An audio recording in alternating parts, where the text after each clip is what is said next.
Hello and welcome to another episode of the DewatchPod. I am Jorgen Smorgasbord. And I am Jane with a G, and we have watched USS Callister into infinity. And we're done We're with done. Black Mirror. There will never be another Black Mirror. We have watched all Black Mirror seasons in reverse order, except for this one, which we watched last. It's season 7. Because it came out while we were doing the reverse order thing. It's kind of a deconstruction of a DewatchPod podcast that we're doing. It's very complex. And Is we're it? very smart. And well planned. And what do you say, Jim? Would we recommend the listeners to watch this episode? No. Oh, really? I'm leaning yes. I understand that, and I do not berate you for it. I am sticking with my no. I had a lot of fun. Yeah. Yeah, no, like I don't think this has like very high Black Mirror marks, but it is like, like if you do not enjoy yourself after like the first 20 minutes, you can turn it off. The weird thing is, I think I did enjoy the first 20 minutes, but I think, like, we're gonna get into this, I'm sure, but I think this might come down to my brain being shaped differently than yours in certain specific ways, Jorgen. Yeah, no, it's, I can see that. Shall we do some content warnings here on the We DewatchPod podcast? certainly have prepared some content warnings for our dear listeners, because this episode contains such things as violence, Gore, incels, a car accident, a coma. and some blackmail, specifically of the intimate picture variety. That's right. This was a weird one to do content warnings for, in all honesty. Yeah, because most of the content warnings are inherited from, like, the summary of the previous episode. And also, just some of them are a bit vague. yeah. Because we don't know how to put it better. But there you go. Yeah, no. And I think I want to say, before we get into the short summary, I want to remind everyone, this was written by 4 writers. The only Black Mirror episodes to have more than 2, I believe. Yeah, no, that checks out. In a certain sense you of need the a word. certain number of people to fill a whole 90 minutes of screen time. Yeah, and, an appropriate amount of cooks, you might say. And, this is, I believe, and don't quote me on this because I haven't checked, the only Black Mirror episode that starts with a previously on. I believe so, because we only really have one other, even close to direct sequel, and that did not at all. So, we get that to begin with, and we have our first, like, sequel of Black Mirror, and, like, Yay. we recap the events of USS Callister, which I guess we also should, which, like, in as short as possible, Kristen Milotti is Nanette Cole? Yes, you got Oh my god, I can't believe I managed. She says her name like 5 times a minute, it feels like. Yeah, no, also there was, it's just a memorable name because of Hannah Gadsby's comedy special, Nanette. Ah, well, there you go. And, she last episode, last time on USS Callister, she started her job at, like, Infinity Gaming or whatever, which is a company that runs a game that is a mixture of, like, a space MMO, well, mainly it's a space MMO where you sort of do planetary exploration and a lot of first-person shooting, it turns out. Star Trek inspired. That's the vibe we're getting. Yeah, except like a lot more guns. Yes. You meet new people with guns. Also more sexism, at least in one particular variety of it. And it's going fine. Then her boss steals her coffee cup and creates a computer clone of her to sort of lord over in his private instance of the game. The computer clones band together and with the help of outside Nanette manage to escape, which ends up incidentally trapping the evil boss in his virtual sub-reality, killing him, and that's where we start this episode. The crew has escaped into the bigger MMO and now Yes. get to interact with video gamers. That's right. And they're basically playing bandits, right? That Yeah. is they're holding up people for credits. Pirates, you might say. Yeah. Though it seems to mainly be just stealing money instead of more cool and interesting objects, which a pirate might. And they also don't liberate anyone, which a pirate might. Though it is probably the more apt comparison. And though they do just say like we robbed people. They don't. Yeah. They don't never mention the cool P word. That being pirate. Yeah. And they're sort of like in what seems to be like a bit of a like a maintenance mode with like a downward slope. Yeah, like the entire thing, like there's some comments on this like that. Oh, the MMO is really like ramping up its monetization, and they're having a tough time buying fuel. I want to say. Yeah, no, because it costs credits to go into hyperdrive. Which, and yeah, no. The sort of broader effect of this is that they're like scraping by, and they're like fighting for their lives in like gunfights where they're the only side that can die, and it really sucks. Yeah. In the meantime, like people on the outside are starting to catch on that something's fucky, and wait, what is the like next moment that moves the story forward? Well, we get like in the outside world, we get basically an investigative journalist who's like, hey, you know that like co-founder of yours who died? He kind of seemed to have this illegal tech to make abuse clones. Yeah. And here we revive a very bizarre Black Mirror trope, which is tech that was banned globally by like the UN or something. Harkening back to Archangel, and I want to also say at least one other, right? The other one was that it's banned everywhere but the US. Okay, there's one in Black Museum as well. I want to say. Yeah. No, like... that's why the Black Museum's in the US. Right. But our big Black Museum callback is yet to come. And yeah, no, there's a journalist who's like, hey, this is crazy, someone should look into that. And Kristen Milotti, who I'm calling no longer by our character's name apparently, is very eager to look into it. And she basically just figures out what's happening. Getting like general admin access from the boss, and goes like, I want to highlight this moment because I just enjoyed it as writing, because she's like, she thinks that it is a major obstacle to get major security access, but the boss is like, yeah, no, I've been asked about this by a journalist, yeah, no, have all the admin privileges, just get this problem off my back. And therefore we cruise past, and she figures out what's happening and tells the boss. And, the story moves forward a bit inside of the game, where they're like, hey, we should probably get out into like a safer place because this is unsustainable. And they find that the second founder of the game company, who heroically sacrificed himself to make their escape possible in the first episode. Oh shit, he actually made it out. He respawned specifically because some particles made it through onto the other side. Yeah. And so they go to track him down while while the outsiders are prepping to visit them, essentially.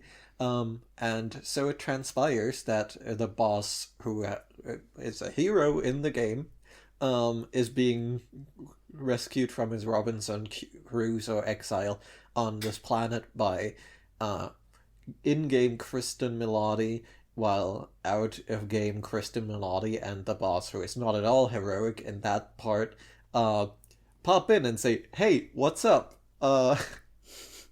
This is crazy, right? And They get teleported back to the ship. Yep. Out of game Kristen Milotti is like, we should help these guys. And out of game boss goes, I'm gonna do a murder. I'm gonna start blasting. And he gets one of them, the con XP, I want to say. Yeah. And then he gets blasted out. Yeah. And because he's like, this is another part of this episode that I quite enjoy, which is that this he is the villain of the episode. In this large is part. Basically where this gets properly revealed. And his major weakness is that he doesn't know anything about the game. Which is just endlessly entertaining. And generally speaking, the character is just written as an extremely over the top, like sleazebag and general fumbler, who's like so bizarrely, who's like a comical degree of self-absorbed. And he has like one moment of humanity where he's like, oh shit, this guy stole the DNA of my son. And this is resolved to an extent later because he gets the list of people whose DNA has been in fact whose DNA is currently active to make a person inside the game. His son is not on that list. This is not pointed out or anything, but this is pretty much where that facet of him ceases to matter and leads to him blasting. And in game they're like, oh shit, you need to go out there and stop this man from coming back here and blasting again, because he can just resume the game. Yeah. Which notably he has not figured out yet. Yeah, no, he's currently under a desk fumbling for his interface node. Yeah. Which, like, I'm a bit annoyed that they don't have just like a Black Mirror word for those, because it would be very convenient for us talking about the episode, but it's just like an item that's so mundane that it's not like mentioned. But I feel like they're kind of riding around giving it a name. Yeah. It's just a grain, I guess. Yeah. That's the name we have from rest of Black Mirror. Yeah, but it's a bit rough. They're sabotaging us. They really are, intentionally. Charlie Brooker listens to our podcast. So Kirsten Milotti gets out of the game and is like, you cannot go back in there, you just killed a sentient being who is not a flesh person. And he's like, that's not a person, whatever. And he basically just hounds her out of the building and just like is like trying to bribe her with ever increasing sums of money, while she's like, I should probably call a journalist. And this situation is abruptly resolved as she is hit by a car. Which felt like a Black Museum callback in the level of abruptness of car hitting person. Extremely abrupt. I watched Final Destination like a month ago, and I think that is probably where that like particular shot originated. Yeah. But like, that's just something that is in the like film repertoire that exists now. It's good.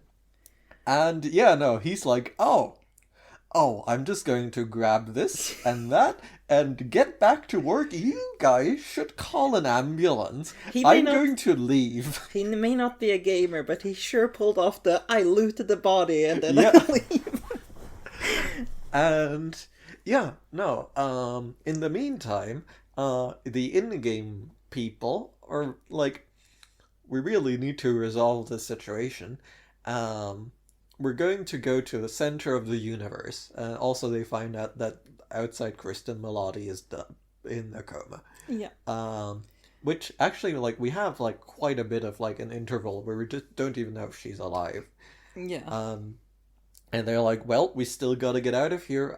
Just gonna go to the center of the game world where there's a big spinny thing that supposedly holds the source code. Yeah. And we have the guy who's the boss who can get us authorization because he respawned, and he again is a hero and generally a decent person, if annoying. In game, well, out of game, boss, co-founder, is plotting to destroy them. So, while while we're underway, we get I want to say like the major revelation of the episode, maybe. Yeah. Which is that in-game co-founder is like, haven't told anyone this, but it's not the source code in there. Back when I got a hold of this illegal cloning technology, and we didn't have enough workers, so I just illegally cloned my co-founder, who's been making all of the planets. And it's been trapped at the center of the universe as the game's god, kind of. Well, as the god coder, whatever. As like the game's procedural generation. Yeah. Because he cannot reach outside of this place, it is implied. Yeah. He just like makes planets and sends them off into the universe. Yes. He's been having an okay time with it. Well, there's an offhanded comment that like, oh yeah, it's been 500 years inside of here. Well, he doesn't know, so it has been a functionally incredibly large amount of time. Yeah. Because his consciousness is just there to make more planets and stuff for the game. Yeah. And then, whoop, Kristen Milotti plops in, and it's like, hey, man, out of game you and me, bit of a bad relationship, but I have to ask you a favor. Could you just get us out of here? In the meantime, out of game co-founder is like, all right, I have bribed another employee into telling me about basic game functionality, so I've now sicked everyone who's been robbed by these guys on them, because I too have the knowledge of what I did back then, and I really need this scandal to be blasted in my game. So we have the space battle raging outside while we have the tense conversation inside the heart of the universe, and things start to feel a little bit off. And this is to be clear, the co-founder who had initially created these clones, and who is dead outside. In the real world, he is dead. He is only remaining as this clone who has been sort of enslaved to make the game. Yeah, and it's kind of like a prior version of him. It's kind of like the important part from before he became like, CTO, I suppose. Yeah. This is garage days him.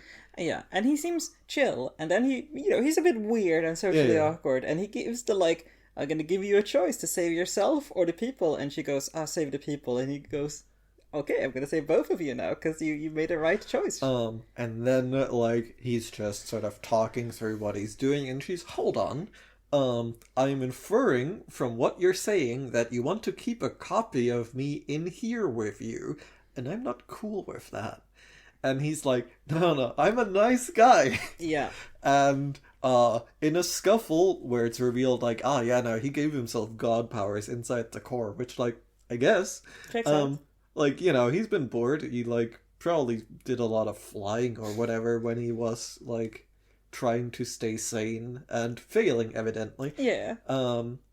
And he's like, I've been trapped here. I need to talk to anyone. I cannot get out of here. And this is, sort of prefigured by a conversation where he's like, hey, the co-founder, is he, he has to have authorized you coming in here. Is he gonna stop by at all? He straightforwardly expositions to us that he has not spoken to a human being since entering this space. Yes. Fucked up, huh? Yeah.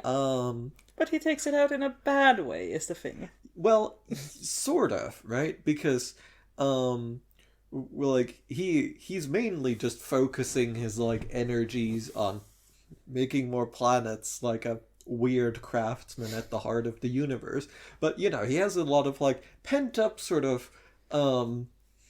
resentment, frustration, and he's like, I can keep one person to give me company. And in a scuffle, she kills him with a knife, to the head, which is very visceral. But she's I guess that really goes on the gore part, huh? Yeah, no, she's been gathering a little bit of combat experience, and she is fumbling through his what are these called? The floppy disks. Floppy disks, which he is using to symbolize the world he's making, and just in time as the space battle outside, just barely manages to keep her companions alive. She gets the floppy disk in the computer, as meanwhile, there's a voice that says, "Kill switch activated," and the universe begins deleting itself. Yes.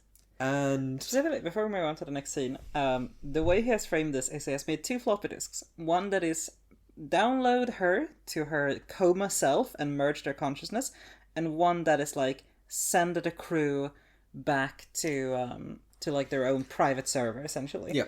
And in the struggle, like, she's not sure which is which. In fact, she's not sure she's getting the right floppy disk at all. Yeah, there's a lot of floppy disks. So when we load back in after the universe getting wiped out, they're like, "Oh, are we in the bubble universe?" But it's sort of like a bit of a It's a bit of a haze. A bit of a skin-colored haze, a bit sort of reddish, orangish, and they're inside her brain, more or less. They are running on the operating system that is her brain. Yeah, and then we pretty much get the epilogue. Yeah, they have made some deals. They're watching. Yeah, they make contact, by calling her phone, which, quick cinema sins ding.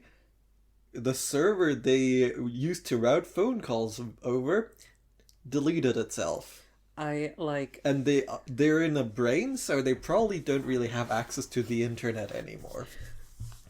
This might be the most cinema-cinnable episode of Black Mirror. We'll get back to that, I suspect. Yep. Point is, like, we have this epilogue. The out-of-game boss gets arrested. The other characters... After 3 months on the run, which I liked as a detail. That is true, yeah. We actually... There's like a slight throwaway line earlier in the episode where he's like, "I need to get my bunk out bag and run off to, like, another country." And apparently he does that for a while. But yeah, like, we get the journalist has exposed everything, presumably with info from Kristen Milotti. A canonical New York Times journalist. It's true.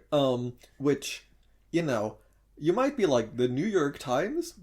They're weird, though. But you do have to remember, they're very big and they have a strong investigative arm. Though, earlier, I want to say, like, late yesterday or early today, I did read that they're coming under pressure from new investors to use AI to drive engagement. Of course. So, that's just a fun little fact to date us extremely on the recording of this episode. Oh, yeah. The other part of the epilogue is basically just our dear Kristen Milotti making her deal with the people inside of her head. And I guess they're working on getting out. We pan over the city. The end. Yeah. And, like, I guess the people inside of her head are just absolutely fucking addicted to, like, I want to say the Real Housewives of LA or something? Atlanta. Yeah. And that's what she gives them, and they give her privacy when she's doing stuff that require privacy. Yeah. And that's the, like, sort of odd happy ending we're getting to USS Callister into infinity. Yeah, what a fucking mess. I'm not sure you noticed while we were watching this episode, Jorgen, but probably around 30 minutes in, my patience for this episode started draining quite rapidly, and it just got worse, and, like, this to me is a Rachel, Jack, and Ashley 2, but without its charm. Is honestly where I'm coming at this from. Interesting. There are parts of it I found very fun. There are good bits. I do genuinely think it does comedy quite well. Yeah. But like as a broad episode, oh man, I did not like this episode. So I hear your Rachel, Jack, and Ashley 2 reference, and I had the thought that this episode really is very fitting for us to end on, because it is, in my mind, a very close mirror to Joan is Awful. I could see that as well, yes. Which was the first episode we ever did. Which I do find just a bit enjoyable to have as a circular thing. Yeah, it's a good bookend for sure. But like, I think the thing that differs for me for this episode is just that I think it loses a bit of Black Mirror edge. Like, Joan is Awful, very like meme of an episode, but it still tried something, and this one felt a bit too much pure. This is an adventure thing, and we're going off of the previous episode. Like, we were talking a little bit during the episode that, like, Out of Game Boss, very good representative of, like, tech CEO malfunction. But I think broadly, this episode says nothing. There's a slight asterisk, which is it says exactly what the original USS Callister said. In part. Because I think if I'm gonna draw some blood from this stone, it talks like for the briefest of moments about like, tech guy, socially awkward, can still be a weird, like, entitled sexist. Yeah. And that happens in like the span of a minute, roughly. Mm. And then it's gone. And that's what the original episode was about. Yeah.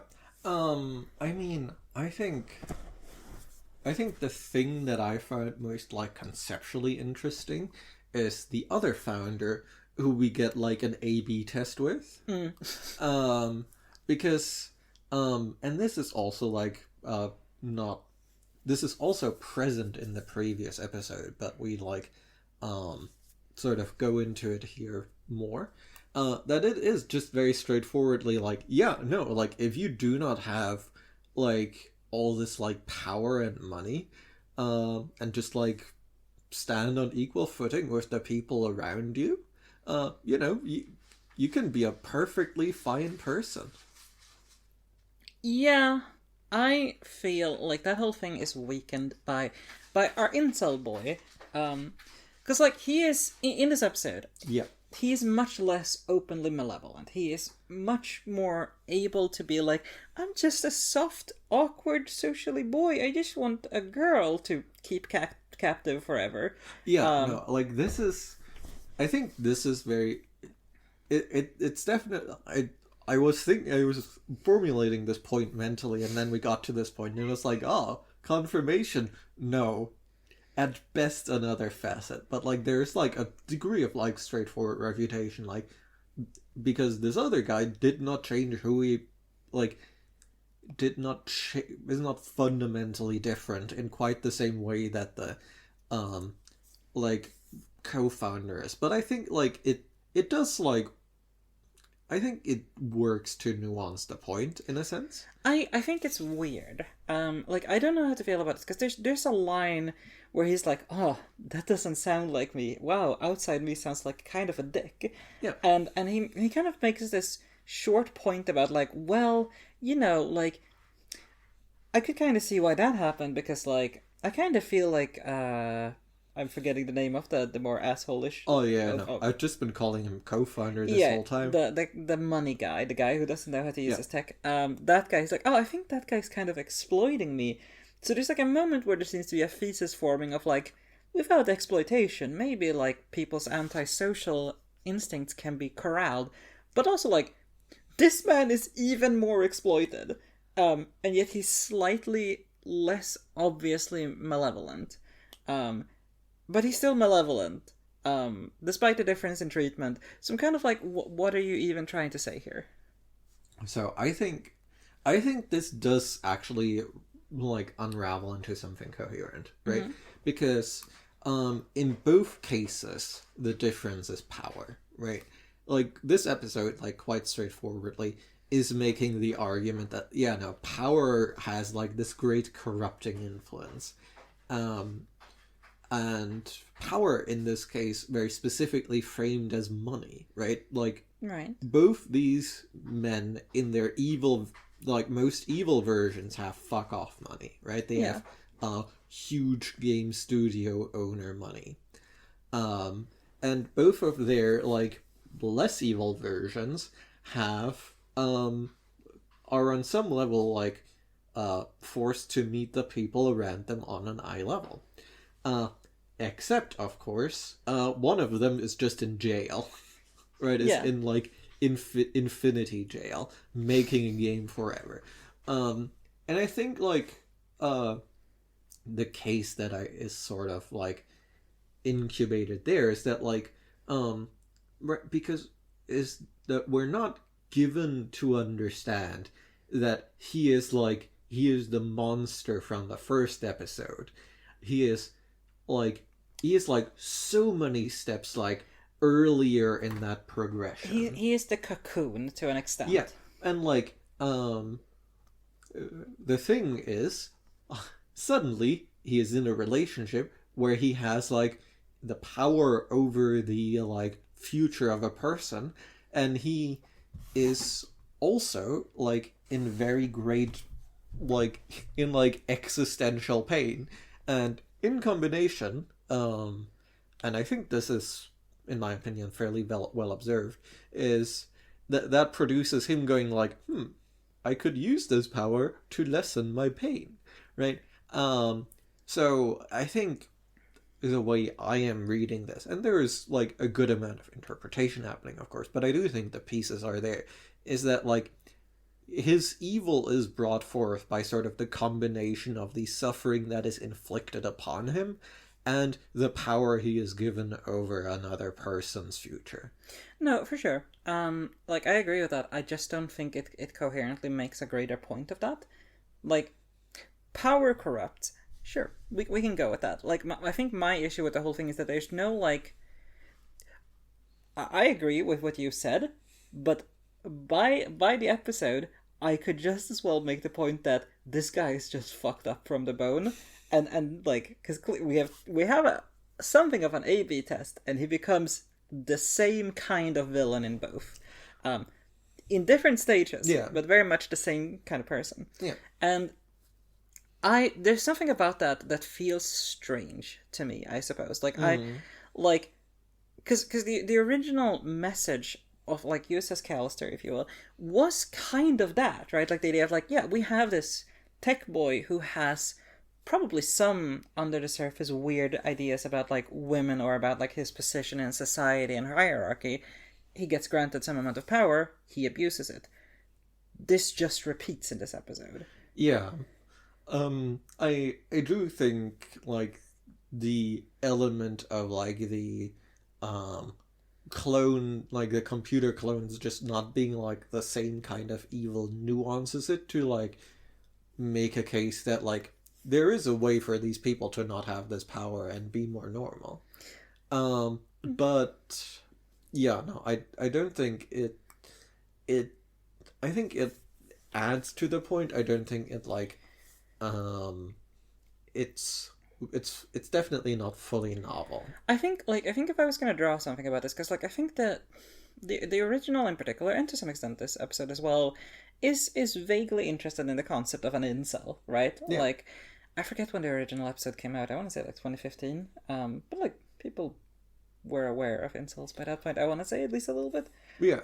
Maybe. But yeah, like I think if I'm gonna draw something from it, I think it's interesting to compare to, like, the just, like, obvious open, like, yeah, I'm gonna, like, enslave people when I can, and the, like, more apologetic of, like, I'm just so lonely, like, and both of them maybe not being equally harmful, but both of them being very squarely in the harmful camp. Like, I think there is a point to that, right? Yeah. Like you can have, like, a violent misogynist, and you can have someone with abusive tendencies and, like, a willingness to paper over that, and those are both harmful.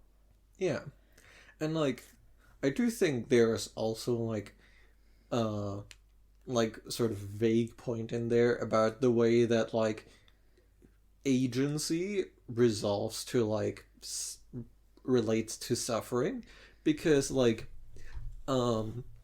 agency can lessen suffering, but like without like some boundaries on that, there is just like the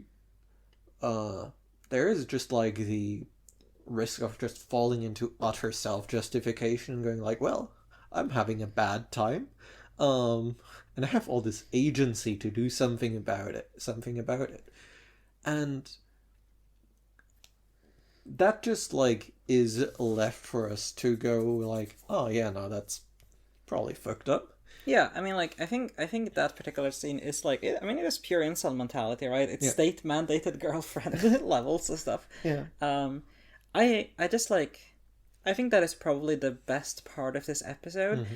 It's just kind of a shame that it's so short and that it doesn't add that much. Yeah. I don't know. Like, I don't know how I would change it if I was to make it better. Like, there's an interesting flicker where, like, he accidentally, because in the original episode, the first torture he enacts is taking away her mouth so that she cannot breathe or speak. And he accidentally does that here in a moment of heightened temper, and then looks as if he regrets it. Yeah. But he doesn't remove it, at least not immediately. Yeah. He goes like, I'm sorry. But also like, you kind of made me do this. It feels like the kind of undertone there.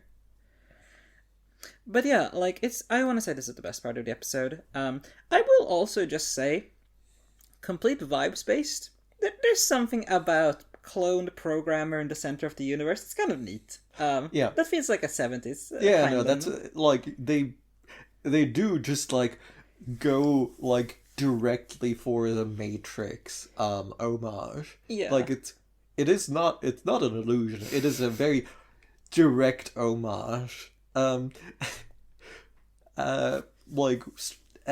however, let's get into this, because this is also where the Black Museum parallels just like get the very hard like acceleration into like, oh yeah, no, we're doing this, because like when he is doing the Matrix homage and offering the choice, he is shot like the devil, and we all remember, I think, the devil in Black Museum being being this like weird seductive character. Here, of course, he is the devil that tests you, and wants to steal a copy of you just for on the side, just so he's not so lonely. How tragic. And you know, like, I would have gone like, well, you know, sometimes you have the devil show up. That's not that direct a Black Museum homage. But we do then end with the people being in this whole ship being inside of her head like a control room that can't do anything, and having to find an accommodation with her, which is Black Museum shit again. And I just want to point that out because it feels like a relevant connection, but I'm having trouble like pulling on it because I'm just gonna go with this, Jorgen. I don't think it's intentional. If I'm gonna pierce like one big issue I have with this episode is that it feels like there are so many borderline stupid twists. There are less twists than usual, but we have a big twist, and it's just very strange. Yeah, like, I don't know what it adds to the episode that they all get stuck inside her head, because they're also, like, seemingly hinting that, like, they're gonna get out. Like, it's awkward right now, but they're just like, oh yeah, we have plans to do it, and, like, it's taking a while, but it's completely lighthearted. It's like, yeah, we'll figure this out. Like, yeah, no, you're having Tinder dates, and we close our eyes and hopefully cover our ears. And watch The Real Housewives of Atlanta. Yeah, no, like, it's... like, the tone of the ending could very easily be like a horror ending, right? Because like, oh shit, the boys got out of the server, and now they're trapped in someone else's power again. And the episode does not care. Yeah, no, they've set up the Real Housewives of Atlanta, and goddammit, they're going to fire that Chekhov's gun in order to imply that no, this is fine. Yeah. And honestly, that vibe is a lot of this episode, where it's just like it's a lot of firing from the hip, and like, you know, like, I don't know, man, like, there's so many weird little plot points to this that make, like, that just kind of take me out, and there's parts of it that can be, like, be funny, for sure, but also just, like, what are you even, like, okay, this is not Beyond the Sea. Stuff happens. Yeah. But a lot of it does not feel like it needs to be there either, right? Like, it is not the Black Mirror curse of 20 minutes of long silent shots of people looking at each other. Yeah, they're too... I would like to present a minor theory of what's going on here. Because early on they go, oh, yeah, no, when that person from the original episode died a while ago, that was fucking terrifying.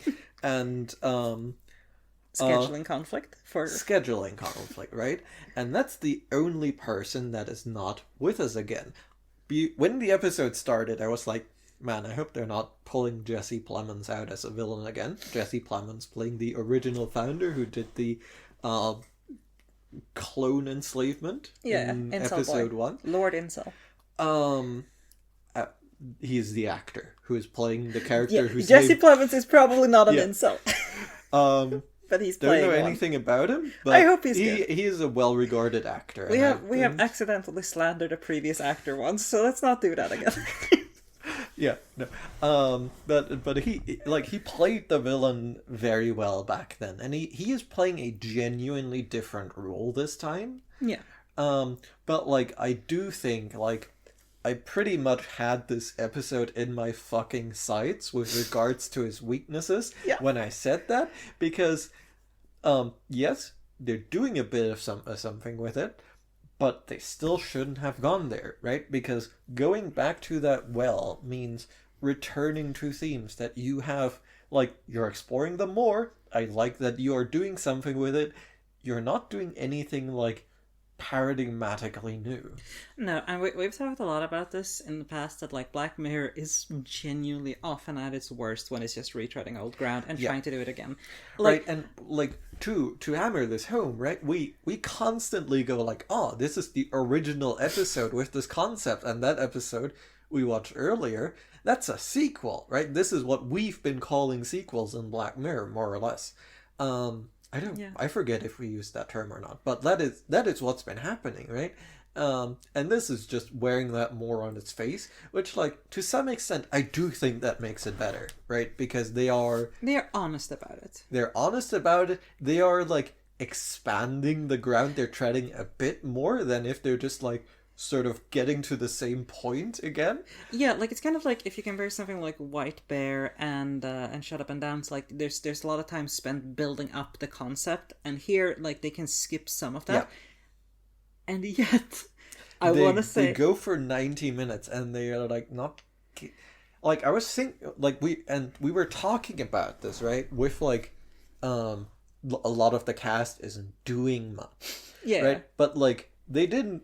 Like, I think there is, like, a little bit of a, like, darlings being too alive here. Because, like, they were like, well, we can't just not get back the actors. There's that, and there's also, like, I think there's just a slight bit too much focus on, like, we need to do the same aesthetics. Because there's a point in the episode where they have this, like, oh, like, we can't just keep robbing people, like, we're going to run out of credits, like, we're going to get deleted, people are noticing. And then they go, maybe we should fly back where we came from. And then they go, yeah, there's this giant thing that's kind of like a portal we could fly through. And then around that point, I was like... Really? I think this episode was like, it makes sense to me that it exists, right? They left off USS Callister with like, hey, here's a new form of artificial life. at least to us, the viewer, I Yeah. guess, in universe, it's been already banned. Yeah, like it's very strange. It's also just like the whole thing is like, and I realized this at some point, like halfway through the episode. The way this episode starts is about like, oh, we're gonna run out of credits. The monetization is killing us. Which Yeah. at this point I was like, is Charlie Brooker gonna make a capital G gamer point here? Not where it goes, but specifically, that was a completely drop the credits thing after one set piece. Well, like 1.5 set pieces, because like there is like a previous one, and there's like, oh yeah, no, we're gonna rob this person who's really rich, and that we did both enjoy the point where they jam the credit stick into the like navigation computer to go to hyperspeed. I could see that in a real MMO, like just getting a little bit of extra gratification of like, oh, your $20 becomes the hyperspace drive. See, I think people would fucking hate that. I think there would be a split.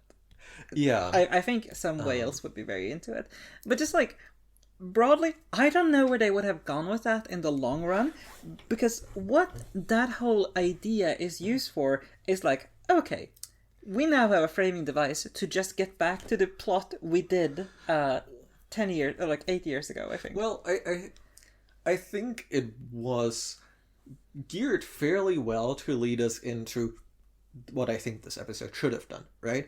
Which is just to explore like, hey, here's a world that is real to some inhabitants and not real to others, right? And like use this like these robberies, which are like deadly serious for some of them, Yeah. as a jumping off point.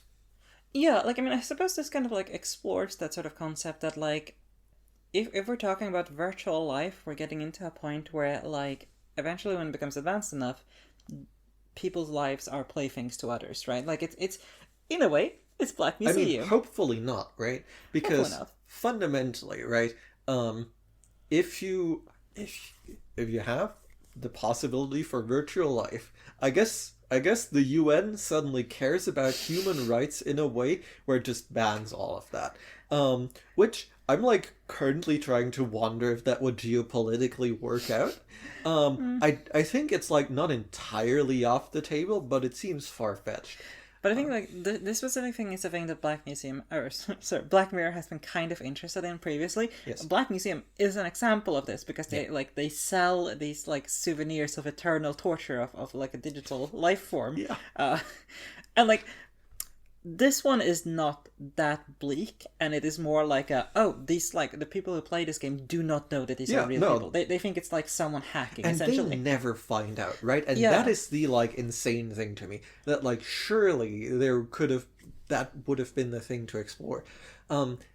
It's not entirely disregarded by the episode, but instead of like these sort of like a social world like dealing with that, we instead get the only person who is interfacing with that element of the story is the co-founder, who is like notably like he has like the confrontation with Kristen Milotti where she's like, I might go to this journalist, and he's like haranguing her, but like she's like, don't touch me, and like he does back away, right? He has like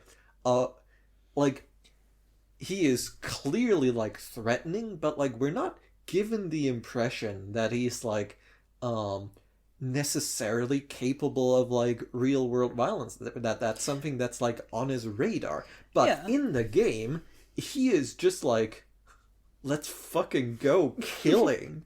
And he starts blasting, like my man doesn't even like get into cover, he just pulls out a shotgun. Yeah, and like they get around, they like confirm this notion almost, because like the way Kristen Milotti like gets hit into a coma in the real world is through no doing of his, right? He doesn't see that car coming either. We get his point of view shot, and it is him being surprised.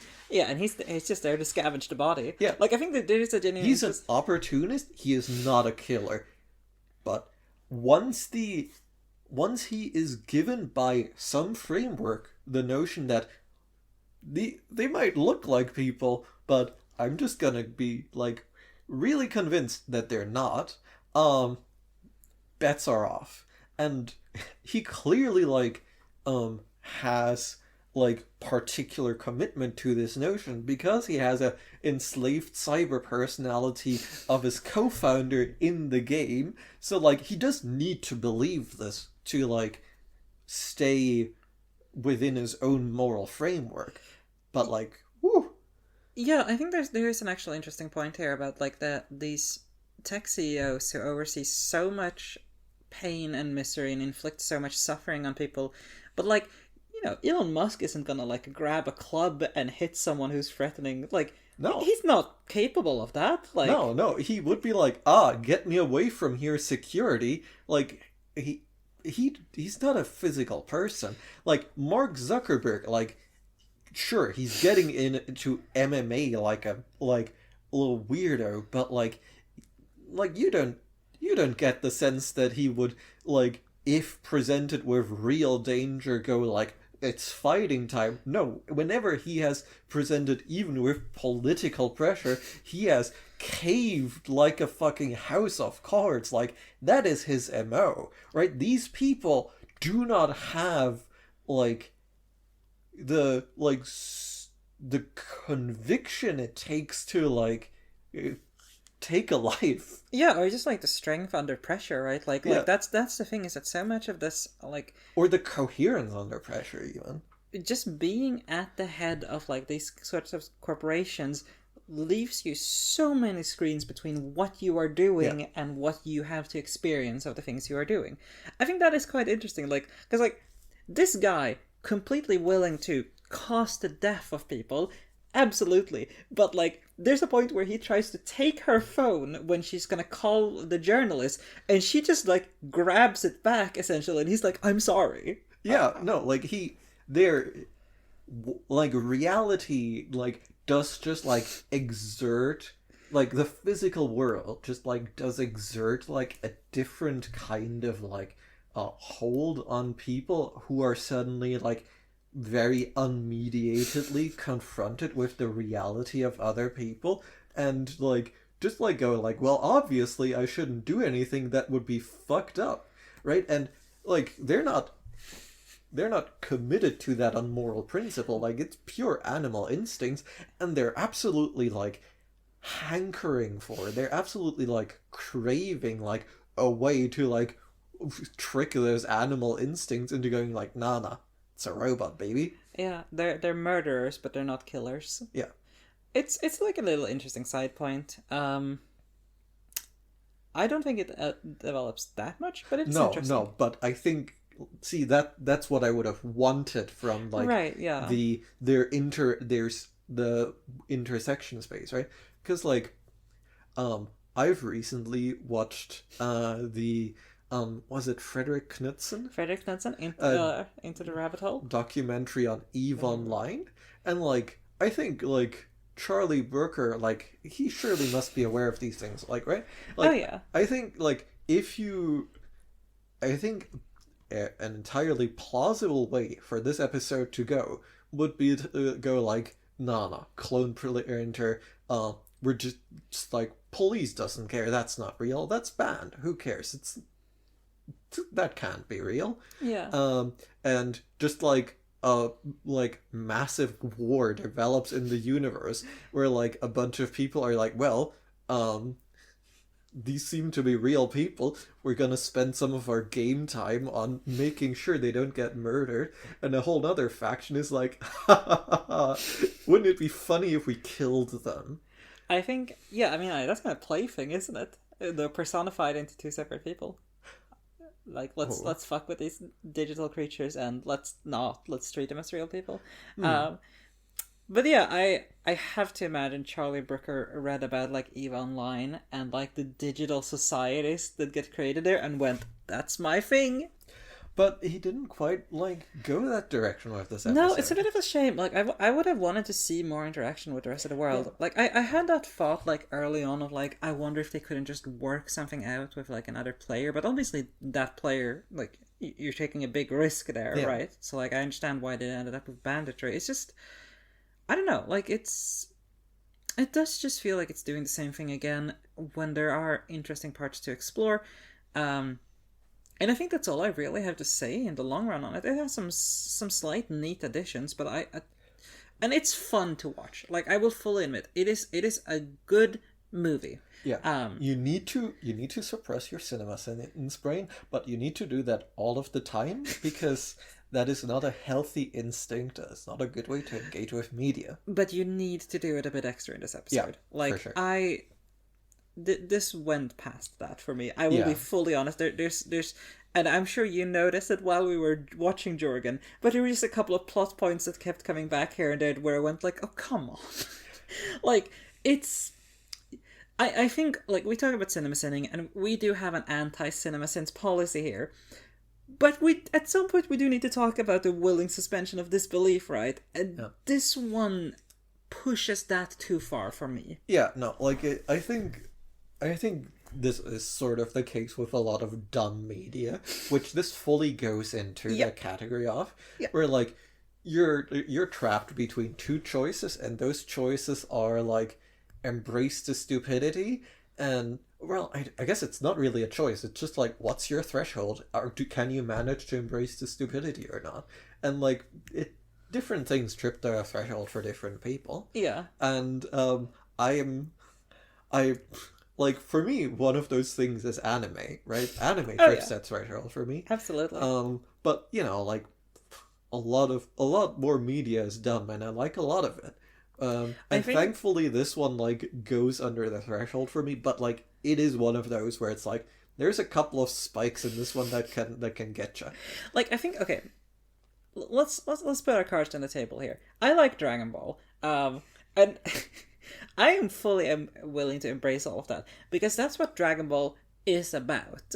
Yeah. It just goes, hey, if you're not into man, like, gets blonde hair and becomes stronger at fighting, and eventually you get so good at fighting you can fly, and so on and so forth, that's just like you have just from the very start picked the wrong show. Yeah.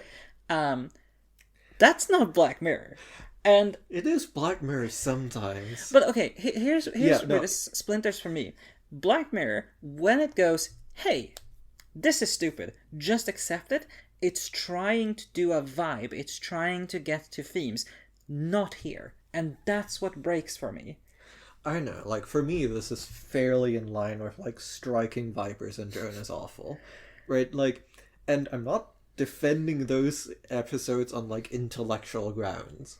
Right? But I think that is a strain in Black Mirror. But I do think we can just say, like, it's not a strain that should be there, right? That's a route we can, and I think I'm willing to take, right? Like, this episode, like, I had a good time. I think they could have probably made something a bit smarter. And maybe, you know, maybe they were like, hey, we'll finish the season on a dumb one. And to a degree, I respect that. But, you know, I guess we'll, like, talk next week about, like, if it comes together holistically. Yeah. But it's a... I think this is by far the worst episode of season 7. And I'll repeat this. I think Joan is awful. I think Striking Vipers, like, for all their many flaws, I think they are trying to get somewhere. I think they have points and themes, and I don't think this episode really does. And that's, again, like, why I find it so much harder to accept this. I think it's like a weird one because it does like I think I've had like a fairly good time like getting ideas out of this episode. I haven't really had like, but it's been like a little bit of work, and like there's just like, and this is like season 6 shit, right? Where it's like no, like there's a bit of something here, but you really missed the big thing, you know? You gestured at it, and then you were like, anyway, let's go over it somewhere else. Yeah, I think that's not unfair.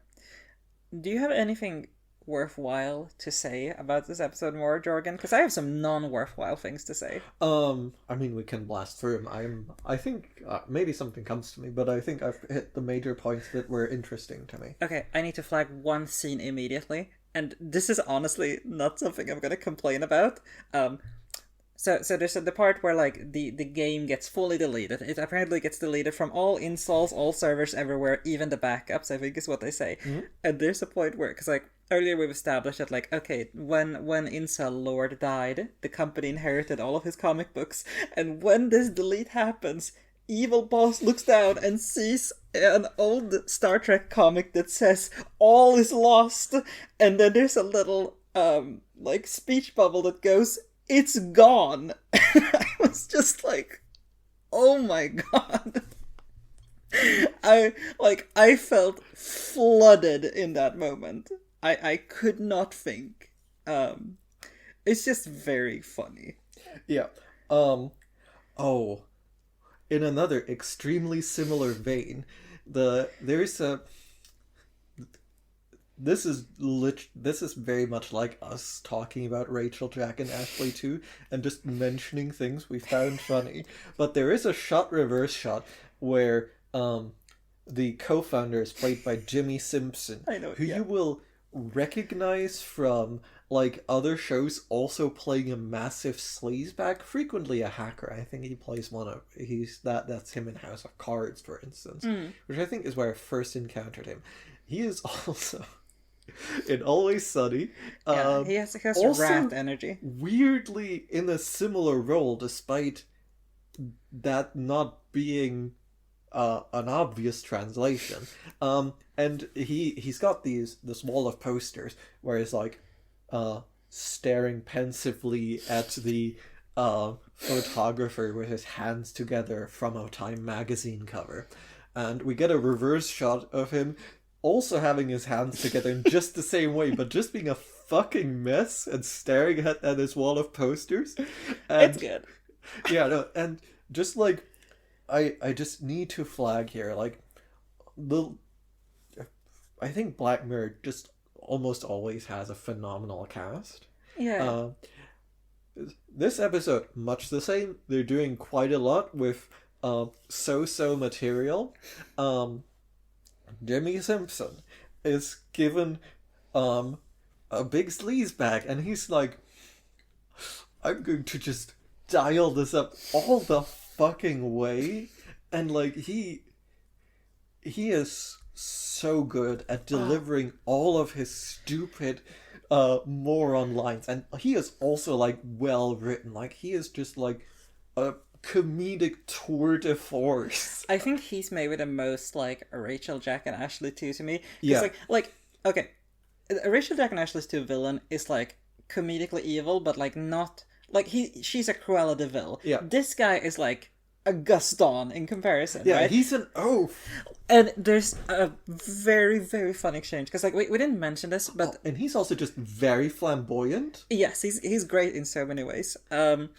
The way like he ends up, we mentioned that he ends up calling like a fleet of nerd players to get their revenge on the guy, and the way he does this is he respawns on the ship, knocks out his in-game counterpart with a big rock. And then he goes like, oh, I'm just gonna like start touching things, and like one of the other crew members comes over to apologize about something he said, and he just immediately gives him a coffee order because that's the intern out of game, like completely subconsciously just goes like, oh, skim latte, vanilla, no sugar. And it's just such a good bit. Honestly, that one kind of jumped the shark for me. It did, but in a way that was charming. Like, that's back to Rachel, Jack, and Ashley too for me. Like, this very much has, like, fan fiction levels of, like, doing tropes unapologetically. Well, it is fan fiction. It becomes fan... Like, I know it's literally not, but, like, that is what this is conceptually. Yeah. And that one really solidified that for me. Like, that has the vibe of, like, you know, when a character says, oh, I like spinach, and then spinach becomes the only thing they eat in fanfiction. Like, that's the vibe I'm getting here. Like, he's an asshole. Like, he probably just, like, physically is incapable of interacting with humans. to the point that he just goes like, "Oh, I do my bidding, slave. Oops, sorry, that just came out." Yeah, no, like, his, like, pure contempt for everyone who is, like, hierarchically beneath him all of the time, and his absolute willingness to turn on a fucking dime as soon as they have something that he wants, like, it is played to just, like, excellent comedy all of the way. Yeah, it's good stuff. And also just, like, him and Kristen Milotti really are having a good time with every actor's favorite task, play two different guys. Yeah. Kristen Milotti kind of does it subdued, but amps it up a little bit when, you know, there's contrast. He's just really hammering that lever to see if it goes any higher. I think that's all I have to say. Like, there's stuff I could CinemaSins here. Yeah. And there's stuff that I think actually deserves to be CinemaSinsed. But I'll keep that on the DL. Yeah. Review wise, my broad impression seems to be critics were a bit average on this, and the audience liked it. This is unsurprising to me. There's a fairly diverse range of critic opinions, from among the worst to pretty good. Yeah, no, like it. I think this episode, like, really depends on, like, what standard you want to hold Black Mirror to. I mean, that's like, fair, yeah. But I think, like, if you're making a podcast about it. Yeah, no, like, I'm honestly, like, I think I'm going to chewing on that question. Because Black Mirror seems to, like, be quite inconsistent in what standard it wants to be held to. Oh, yeah. Or, I don't think it, like, I think it is trying to not care. I think that attitude started around season 5, right? Ooh, that's a tough one. The middle season blend together a bit for me. Yeah. But yeah, no, like, that makes sense to me. Like, it does strike me that this episode would just be better if it did not have the Black Mirror logo on it, you know? Yeah, no, for sure. And then people would be like, there's some interesting sci-fi concepts in here, as opposed to going like... Maybe we could make a sequel out of it. I mean, I feel like if they want to, like, chain themselves to this somehow, like, a slice of life sequel of this would be, like, fairly fun. Yeah. I mean, yeah. Sorry, it's just getting back. That's just fan fiction again. Yeah, for sure. I mean, the coffee shop AU. Oh yeah, for sure. The coffee shop's inside your head, much like fan fiction. And it's also in space, much like fan fiction. But yeah, no. I'm sorry that you didn't have the ability to let this episode wash over you quite the same way I did. No, I think it's what I want to say is, on top of this being bookends in the sense of it wrapping back around to Jonas Awful, in vibes, I think it's nice that I think I had a genuinely much more positive opinion about USS Callister than you did. Oh yeah. And you mentioned you mellowed out on that front. Yeah, no, but I'm still, like, intellectually opposed to it, because just, like, I think it fundamentally, like, slanders Star Wars, and it should probably be going for, like, Star Trek, and it should probably be going for Star Wars or something, right? Like, I think just, like, Star Trek is trying to do something, and the USS Callister just isn't interested in that. Yeah, is just interested in the nostalgia. Well, with Jorgen committing the main nerd sin that you can commit of confusing Star Wars and Star Trek. I think it was the big sin in, like, 2010. What is the big sin now? Is it asking where are the dwarves in Game of Thrones? I don't know. I think that's too long a discussion. That's fair. Final recap episode, arguably. Next week. No, we've spoken a little bit about, like, doing other ways to look back at the season, but or rather the series. Yeah. But next week we're looking back at the season, and it's gonna be another, like, looking back at everything at how far we've fucking come. Yeah, terrifying. Like that's we're kind of like we know there's gonna be a season 8. At least like the show has been renewed for it, but like that could be 5 years from now. Yeah. I will of course note. We have some thoughts about where we can take the pod next. But like with this sort of being us nearing the end of this run, we would be absolutely delighted to hear from listeners at DewatchPod@gmail.com. And I didn't know that the last time I asked for submissions, so now I made sure to say the email address. That is very smart. If you're seeing it not spelled out in the description, that's because we don't want to get spam. But please, you personally can spam us with ideas. You can spam us with ideas. If you just like have thoughts and feelings about like Black Mirror as like a semi-coherent whole, like, hey, hit us up, you know? And you just like sit with us and develop your own parasocial relationship with Charlie Brooker as we have done for the last month. No, don't develop a parasocial relationship with us. Develop a parasocial relationship with the Charlie Brooker we have come up with. Not the real one either. And then write fan fiction about your interpretation of that parasocial relationship of our Charlie Brooker. Yeah. I mean, I think Charlie Brooker is the protagonist of this podcast. In many ways, yes. But yeah, like sort of like a ghost, he's very present through his absence. So true, bestie, so true. Well, yeah, like I think we'll have more to chat about, like how we're wrapping things up as of next week, and perhaps like a little bit after that. But for now, I suppose we'll see you there. Do not let strange tech CEOs get hold of your saliva, y'all. Yeah, no, just stay away from them, you know? Castle doctrine. That's probably a generally good idea. Anyway, we'll see you next week with our potentially final recap. Yeah. Find us at DewatchPod@gmail.com and see you on the other side.